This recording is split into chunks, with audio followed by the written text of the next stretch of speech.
Hey guys, welcome back to Phone Tricks. In this video, we'll learn how to update VIVO Y21. So without further ado, let's get started. First of all, you need to open settings. Then find the system update. So this is a system update.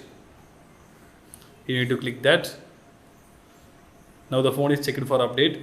Then there is a update available. So now we need to download and install. Need to click that.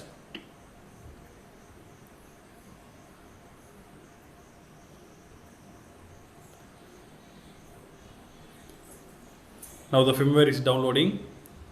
So after downloading, you need to reboot the phone to install the update.